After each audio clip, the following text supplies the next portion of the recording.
ख़वातीन के लिए, अब ये मसला ख़वातीन से रिलेटेड ख़ास नहीं है, लेकिन चूँकि सवाल ख़वातीन के एतबार से, लिहाजा ख़वातीन, वरना बेअ नहीं यही मसला मुसाफिर शख्स के लिए भी है। मसला क्या है? मसला ये है कि ख़ातून के लिए जो उसके हर महीने की मखसूस अय्याम हैं, उसमें दिनों की काउंटिंग किस तरह की जाएगी। इसी तरह ये मसला मुसाफिर के लिए भी पेश आता है। जब इंसान किसी मकाम पे सफ़र करके जाता है तो अगर उसने 10 दिन रहने का इरादा किया है तो फिर उस सूरत में वो अपनी नमाज भी पूरी पढ़ेगा और रोज़े भी रखेगा। तो अब ये 10 दिन की काउंटिंग किस तरह होगी? 24 आवर या दिनों के एतबार से किस तरह काउंटिंग होगी? बस चाहे वो मुसाफिर का मसला हो, चाहे औरत के इन मखसूस अय्याम का मसला हो, चूँकि औरत के लिए इन मखसूस अय्याम के लिए ज़रूरी है कि मिनिमम कंटिन्यूस 3 डेज़ तक वो नजासत देखे, तो इस सूरत में ये मेंसेस और हैज़ कहलाएंगे। अब ये 3 दिन की काउंटिंग और मैक्सिमम 10 डेज़, 10 दिन से ज़्यादा नहीं हो सकता, तो इसकी काउंटिंग किस तरह करेंगे? अब ज़ाहिर है इसकी मिसालें तो बहुत सारी बनेगी, लेकिन सिर्फ 2 मिसाल, क्योंकि 2 डिफरेंट कैलकुलेशन हैं, लिहाजा 2 मिसाल के ज़रिए से इस मसले को वाज़ेह किया जाएगा। और बैन ही इसी तरीके से मुसाफिर के लिए भी यही कैलकुलेशन करने का तरीका है। अब मसलन एक औरत दिन के किसी वक्त में इस हालत में मुब्तला होती है, मसलन दोपहर 2 बजे, 12 बजे, 8 बजे सुबह, मगरिब से पहले शाम 5 बजे। खुलासा है कि दिन में अगर किसी वक्त एक औरत इस हालत में हो जाए तो फिर इस सूरत में, अब जैसा कि हमने मसला बयान किया, ये कम से कम 3 दिन और मैक्सिमम 10 डेज, 10 दिन, तो 3 दिन कब मुकम्मल होंगे? जुम्मे को दोपहर 12 बजे शुरू हुआ, हफ्ते को दोपहर 12 बजे एक दिन मुकम्मल हो गया, इतवार 12 बजे 2 दिन, और पीर को दोपहर 12 बजे 3 दिन मुकम्मल हो गए। अब ये औरत अपने आप को इस मखसूस अय्याम में करार दे सकती है, क्योंकि 3 डेज़ कंटिन्यूस, मुसलसल 3 दिन तक ये सूरत, ये कैफियत जारी और बाकी रही। चूँकि इसमें मुसलसल रहना चाहिए 3 दिन, तो ये काउंटिंग इस तरीके से। खूब अब इसके 10 दिन कब मुकम्मल होंगे? खूब आसान कैलकुलेशन है इसकी कि जुम्मे को 12 बजे शुरू हुआ, हफ्ता पहला दिन 12 बजे, इतवार दोपहर 12 बजे दूसरा दिन, पीर दोपहर 12 बजे तीसरा दिन, मंगल बुध जुमेरा जुम्मा हफ्ता इतवार पीर। अब जब दूसरा पीर आएगा तो दोपहर 12 बजे 10 दिन मुकम्मल हो जाएंगे, और जब 10 दिन मुकम्मल हो जाते हैं तो फिर इस सूरत में अब उसे गुस्ल लेना पड़ता है। अब उसकी क्या कंडीशन और क्या शराइत है वो अपने मकाम पर, लेकिन काउंटिंग का तरीका ये होगा। खूब ये सूरत हाल उस वक्त, ये पहली सूरत कि जब औरत दिन में किसी वक्त खून देखती है। लेकिन अगर यानी 2 कंडीशन, मैंने कहा 2 कंडीशन है, ये एक कंडीशन हो गई दिन में। अब दिन कहते किसको हैं, यहां थोड़ा सा इख्तिलाफ बयान कर दूं। दिन किसको कहते हैं? आया दिन का आगाज सूरज निकलने पर है, या दिन का आगाज तुलुए फजर यानी नमाज फजर के वक्त से है?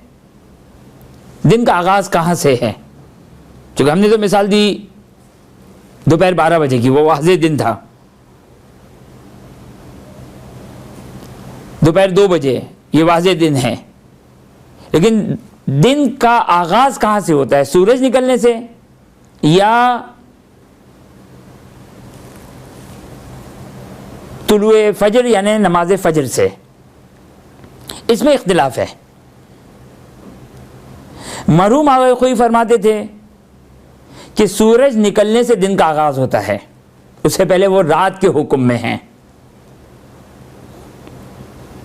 या बैन तुलुऐन, तुलुए फजर से लेकर तुलुए आफ्ताब यानी जो फजर का टाइम है पूरा, ये आगे खुई के एतबार से ये रात का टाइम है। बस आगे खुई के एतबार से दिन का आगाज सूरज निकलने से, आगे सीसानी के एतबार से दिन का आगाज अजान फजर से है। अजान फजर से दिन का आगाज हो जाता है। और मरहूम आगा खुमैनी वो फरमाते कि एहतियात की जाए। अब ये एहतियात, फिलहाल इस मसले को एहतियात के उन्वान से इसको बयान करना बहुत ज़्यादा तवील गुफ्तगू हो जाएगी, लेकिन इन शॉर्ट ये कि आगे खुमैनी ये फरमाते हैं कि बैन तुलुऐन ये डाउटफुल है हमारे लिए, नहीं मालूम क्या यह रात है ये जिस तरह आखोई कहते हैं, या दिन है जिस तरह आगे सीसानी कहते हैं। लिहाजा एहतियात वाजिब लगाते हैं वो। और चूंकि इसका इफेक्ट, इसका असर निस्फ़े शब की कैलकुलेशन में भी पड़ता है और वहाँ पर इसका असर पड़ता है। बहरहाल एहतियात वाजिब है। इस मसले में उनके मुक़ल्लिदीन रुजू कर सकते हैं और रुजू करने की गुंजाइश है। वो किसी एक मसलक वाले फ़क़ीह के जो उनके नज़दीक फ़लालम, उसमें वो रुजू करके इस मसले को हल कर सकते हैं। लिहाजा फ़िलहाल हम खुमैनी की जो एहतियात है उसको छोड़ते हुए, अगर दिन में औरत खून देखे तो अब दिन का मतलब क्या हुआ? दिन का मतलब आगे खुई के लिहाज से सूरज निकलने के बाद और आगे सीसानी के लिहाज से तुले फजर के बाद। खूब, ये एक कैलकुलेशन और एक हिसाब अगर दिन में देखें। अगर दिन में ना देखें, रात में देखें। अब रात कब से शुरू होती है? अब ये यानी अब मसला ये इतना पेचीदा है इस उन्वान से कि दिन में भी इख्तिलाफ है, रात में भी इख्तिलाफ है कि रात का आगाज कहां से है। अब हाँ, रात का आगाज इख्तिलाफ है। आगे खुमैनी के लिहाज से रात का आगाज वही जहां पे जब नमाज मगरिब का वक्त, जिसको हम कहते हैं मगरिब शरई, अहले सुन्नत की अजान के तकरीबन 10 से 12 मिनट के बाद वो रात का आगाज है। लेकिन आगे खुई और आगे सीसानी के लिहाज से रात का आगाज इश्काल है। इश्काल है का मतलब क्या है? गुरूब आफ्ताब यानी अहले सुन्नत का जो टाइम है और हमारा टाइम है, ये एहतियात वाला टाइम है। जिसे खुमैनी ने शुरू में एहतियात बयान की, ये एहतियात वाला टाइम है। चलिए अब हम मिसाल बनाते हैं वाज़े कि अगर कोई औरत रात में खून देखती है। अब रात कदर मुतय्यकन रात किसको कहेंगे? जो शिया टाइम है, वो सबके नज़दीक रात शुरू हो गई है। जहां हमारी नमाज मगरिब का वक्त शुरू हुआ, रात। अब रात के किसी भी वक्त में खून देखें, अजान फजर से आधा घंटे पहले, 1 घंटे पहले खून देखा, बस खुलासा यह है कि रात में किसी वक्त भी खून देखें उसको हिसाब में ना लाएं। अब 3 दिन काउंट करने हैं।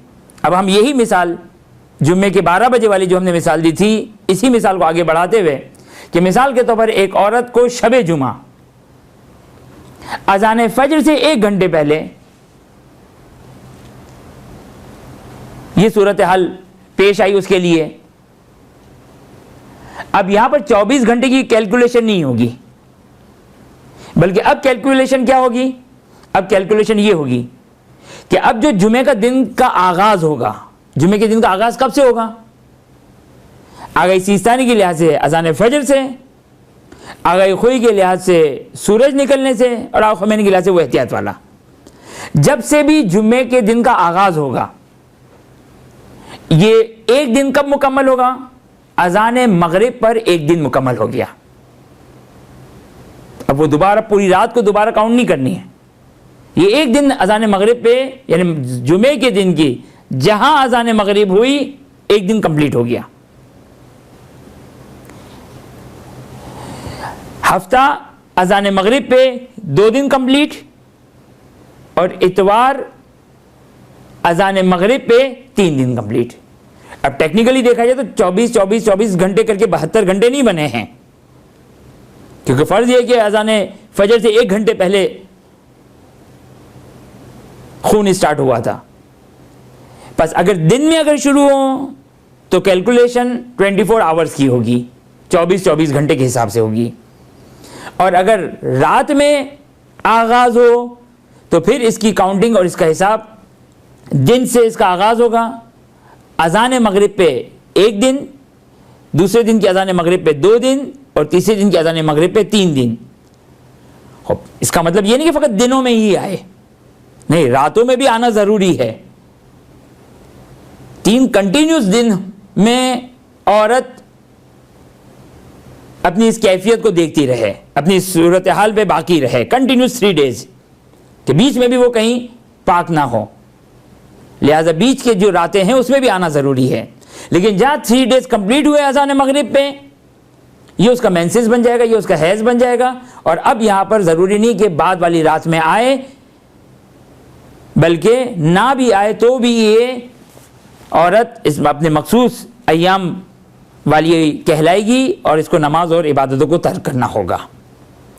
बस अगर दिन में आगाज है तो 24 घंटे की कैलकुलेशन, अगर रात में आगाज है तो फिर इस सूरत में डे टू डे, दिन से दिन तक, अगरचे बीच की रातों में भी आना ज़रूरी है ताकि तसलसल बाकी रहे, तो इस तरीके से हिसाब किया जाएगा। खूब ज़िमनी तौर पर यह भी बात हमारे लिए वाज़ेह हो गई कि अगर हम मुसाफिर हुए और 10 दिन का इरादा करते हैं कहीं किसी मकाम पर, मसलन एक शख्स अपने फर्जन से मिलने, अपने रिश्तेदारों से मिलने दुबई गया, अब दुबई मिसाल, असबाब मिसाल, खूब अब 10 दिन रहना है ताकि नमाज पूरी पढ़नी है, तो अगर दिन में पहुंचे तो 24 आवर्स की कैलकुलेशन हो जाएगी, 240 आवर्स बन जाएंगे अगर दिन में पहुंचे, और दिन की तारीफ हमने बयान कर दी। और अगर रात में पहुंचे तो फिर इस सूरत में मसलन शब जुमा, यही शब जुमा के में अगर पहुंचे तो जुम्मा, हफ्ता, इतवार, पीर, मंगल, बुध, जुमेरात, जुम्मा, हफ्ता, इतवार, इतवार की मगरिब पे 10 दिन मुकम्मल हो जाएंगे। अब ये कैलकुलेशन इसी तरीके से है। तो ये मसला कि किस तरीके से कैलकुलेशन करनी है 3 दिन की, उसकी वजाहत हो गई। बिरहमतिक या अरहमर राहिमीन व सल्लल्लाहु अला मुहम्मद व आलिहि अत्ताहिरीन।